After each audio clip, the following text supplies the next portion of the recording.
don't know what's going on in this cruel, cruel world right now, but for some odd reason, the Amish simply cannot catch a break these days. For the first time in ever, the Amish have been in the news for multiple reasons just this week alone, which is kind of weird considering the fact that the Amish don't even watch the news.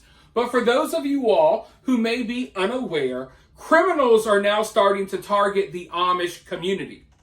They realize that Amish people don't really want to cooperate and talk to the police.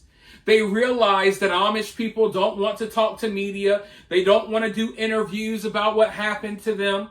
They realize that the Amish people aren't riding around here with cell phones, with Cash App and PayPal and Zelle.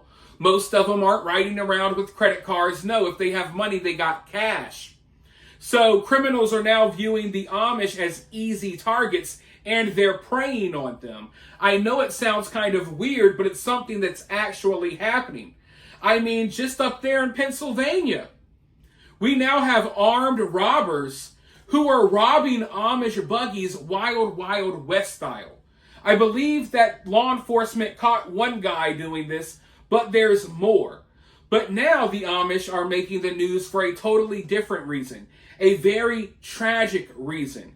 A car accident or a buggy accident, I don't know which one you would call it, but a tragic situation that just happened in Indiana involving a teenager driving an SUV that crashed into a Amish buggy filled with kids. Multiple kids lost their lives. It's just such a sad situation. I want to go ahead and dive right into more info. 3 Amish kids were killed on their way to school when an SUV crashed into their horse-drawn buggy in Indiana. Siblings Glenda Jo Yoder, Daryl Yoder, and Devon Yoder, ages 13, 10, and 9, were thrown from their carriage when a Mercedes-Benz GLA rear-ended it Wednesday morning in the rural town of Bremen, about 20 miles south of South Bend. The siblings all tragically died at the scene, according to the Marshall County Coroner's Office. The 17-year-old driver of the SUV was not injured. A medical helicopter and an accident reconstructionist were at the scene, according to local reports. Neighbors said they would see the kids traveling by cart to school every morning, picking up other kids along the way. They just pick up each other and they ride together, one resident identified as Katie said the day of the crash.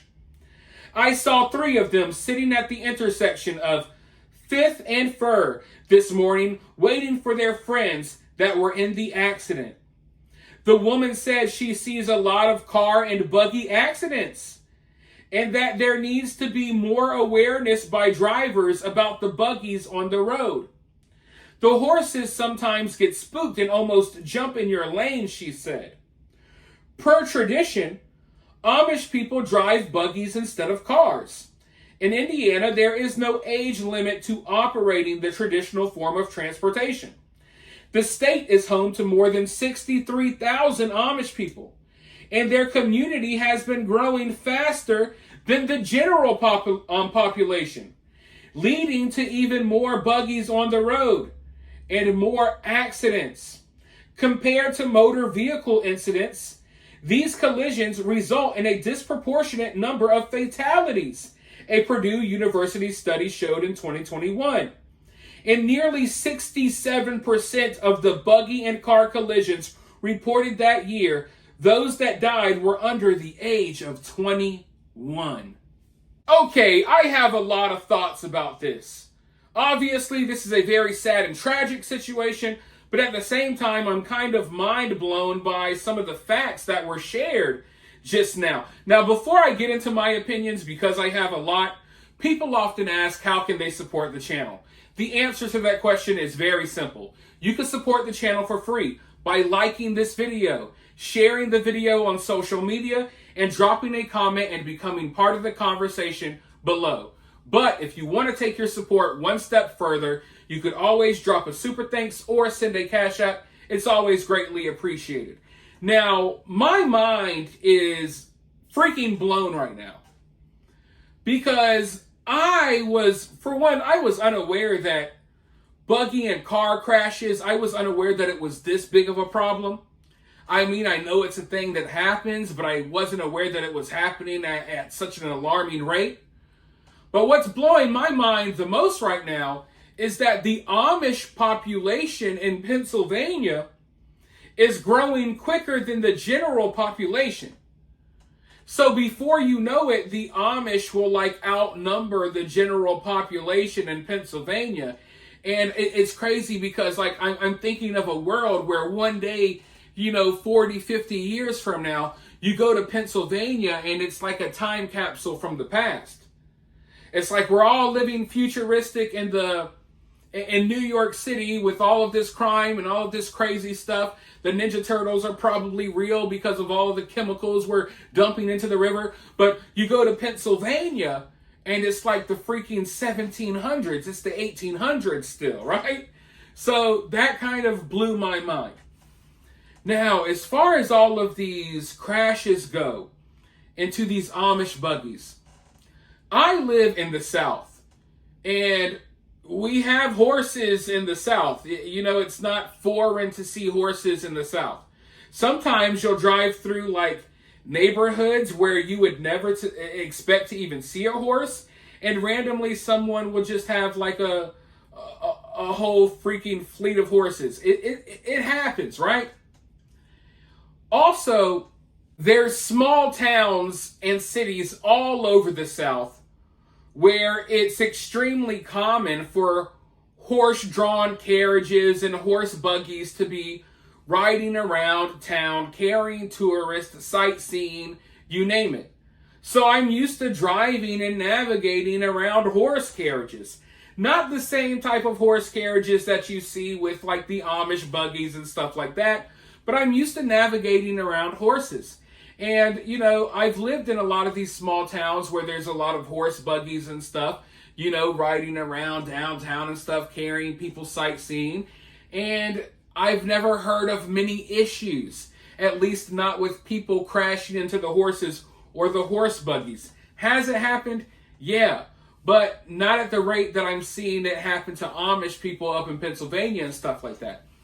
Now, mind you, down here in the South, these horses are usually riding around or walking, I guess, around in areas where there's not as much, I don't want to say not as much traffic, but people aren't driving as fast. I will say that. So I imagine that some of these buggies that are riding around Pennsylvania, you're on these roads where people are driving extremely fast.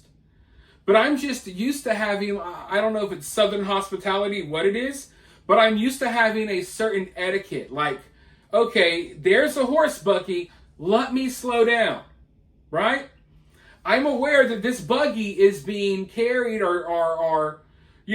there's a horse, right, in charge of this buggy at the end of the day. Not a human.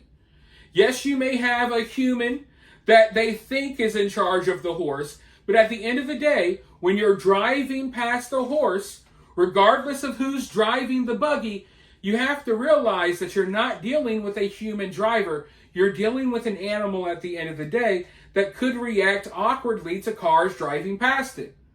So naturally, you should slow down and drive slow. But apparently in Pennsylvania, they have not gotten the memo. So people are blaring past these buggies at 90 miles per hour, and they're scaring the horses half to death, and sometimes the horses just jump in the way of the freaking car. Now, I don't know how they look at these type of accidents in Pennsylvania, but the way I look at it, I feel like the person driving the car is always at fault. If you crash your car into an Amish buggy, I feel like you're automatically at fault. I don't feel like the Amish is at fault. And I mean, maybe some of you will disagree. Feel free to let me know down below. But I feel like you're kind of automatically at fault here. Because the least you could have done is kind of slowed down when you saw a bunch of 9 and 7-year-olds riding around on a buggy. And especially if you're someone who lives out there and you're used to this, you should know better. But apparently, people don't. And that's why tragedies like this one happens. Now, obviously, the Amish won't be watching this video, but if I could, I would. I wish I could give this family my condolences and let them know that they are in my thoughts and prayers, and they are in the thoughts and prayers of everyone in my community and everyone watching this video right now. But with that being said, you guys let me know what you thought about this story down in the comments below. While you're down there, hit that thumbs up, hit that subscribe, ring that notification bell, and I'll talk to you all soon in the next one.